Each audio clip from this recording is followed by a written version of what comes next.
આજના વિડીયોની અંદર આપણે આ જોઈશું કે એક જેવા લાગતા આ બે મીટર વચ્ચે શું સમાનતા છે અથવા તો શું આ બંને મીટરો અલગ છે અને એની સાથે સાથે એક્ઝામ અથવા ઇન્ટરવ્યૂ રિલેટેડ પ્રશ્નો તો અંદર જરૂરથી જ લઈશું। તો ચાલો આપણે વિડીયોને શરૂ કરીએ। તો સૌથી પહેલાં તો ઇન્ટરવ્યૂમાં એવું પૂછવામાં આવે કે આ જે બંને દેખાતા એ મીટરો જે છે એ બંનેનું કાર્ય શું? તો આ બંનેનું કાર્ય છે કરંટનું માપન કરવું, એટલે કે ઇલેક્ટ્રિકલ રાશિ જે છે કરંટ એનું આ માપન કરે છે। આ બંને મીટરો એનાલોગ ટાઈપના મીટરો કહેવામાં આવે છે, ડિજિટલ મીટરો નથી, અથવા તો ઇન્ડિકેટિંગ મીટરો પણ કહેવામાં આવે છે।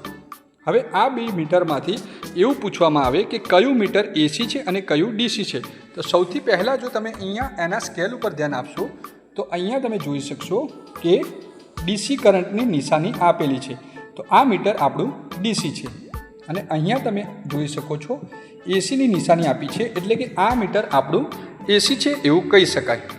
હવે ઇન્ટરવ્યૂમાં જો એવું કહેવામાં આવે કે આ બંને મીટરોમાં જો એ નિશાની ન હોય તો તમે એને કેવી રીતે ઓળખી શકો? તો અન્ય નિશાનીની વાત કરીએ તો જે અહીંયા તમે જોઈ શકો છો આ નિશાની, તો આ છે મૂવિંગ કોઇલ પ્રકારનું મીટર। જો મૂવિંગ કોઇલ પ્રકારનું મીટર હોય, ઘણી વખતે પરમેનન્ટ મેગ્નેટ મૂવિંગ કોઇલ પણ કહેવામાં આવે છે, તો જે મૂવિંગ કોઇલ પ્રકારનું મીટર હોય તે ડીસી હોય છે। એના સિવાય જો અહીંયા વાત કરીએ તો આ જે નિશાની છે તે મૂવિંગ આયન મીટરની છે। મૂવિંગ આયન મીટર એસી અને ડીસી બંનેમાં વપરાય છે, પરંતુ આપણે અહીં એસીમાં વાપરવાનું રહેશે।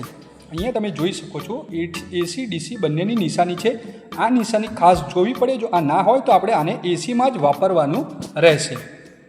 હવે આપણે જો આગળ વાત કરીએ કે જો એ પણ નિશાની ન હોય તો તમે આ બંને મીટરમાંથી કયું એસી અને કયું ડીસી અથવા તો કયું મૂવિંગ આયન અને કયું મૂવિંગ કોઇલ છે તે કેવી રીતે ઓળખી શકશો?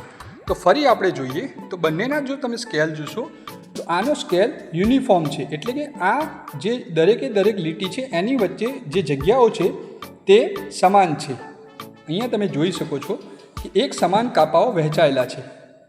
એની જગ્યાએ અહીંયા તમે જોશો તો અહીંયા શરૂઆતમાં કાપા એકદમ નજીક છે અને ત્યારબાદ કાપા વચ્ચેનું અંતર વધતું જાય છે અને આ બાજુ જેમ જેમ જતા જઈએ તેમ કાપાનું અંતર ઘટતું જાય છે અને અંતમાં કાપાઓ વચ્ચેની જે જગ્યાઓ છે તે ઘટે છે, એટલે કે આનો સ્કેલ યુનિફોર્મ નથી। તો જે આ પ્રકારના મીટર હોય છે તેને મૂવિંગ આયન મીટર કહેવામાં આવે છે અને આ પ્રકારના જે મીટરો હોય છે તે એસીમાં વધારે પ્રમાણમાં વપરાય છે, એટલે કે એસી રાશિ માપવા માટે વપરાય છે। અહીંયા જે તમે યુનિફોર્મ સ્કેલ જોઈ રહ્યા છો, આ યુનિફોર્મ જે સ્કેલવાળું મીટર છે એ ડીસી મીટર છે અને આ જે મીટર છે તે મૂવિંગ કોઇલ મીટર કહેવામાં આવે છે। તો અહીંયા તમે જોયું તે પ્રમાણે આ જે બંને મીટર એ મીટર છે, જે એક છે ડીસી અને એક છે એસી। આના લગતા અમુક પ્રશ્નો હું અહીંયા પાછળ એડ કરું છું અને વચ્ચે જે પ્રશ્નો આવ્યા એ તો તમે જોયા જ। જો આ વિડીયો તમને કામનો લાગ્યો હોય અથવા આના રિલેટેડ કંઈ પણ પ્રશ્ન હોય અથવા તો નેક્સ્ટ કયા વિષય ઉપર વિડીયો તમે જોવા માગો છો તે મને કમેન્ટ બોક્સમાં જરૂરથી જણાવો, તો એના રિલેટેડ હું એક વિડીયો બનાવી દઈશ। મળીએ તો મિત્રો આપણે બીજા વિડીયોમાં। અને હા, આ ચેનલ સાથે અત્યારે જ જોડાઈ જાઓ, જેથી તમે વારંવાર આ ચેનલને શોધવી ના પડે અને આવા જે સરસ વિડીયો છે તે તમારા હાથમાંથી જતા ના રહે। મળીએ તો આપણે મિત્રો બીજા વિડીયોમાં।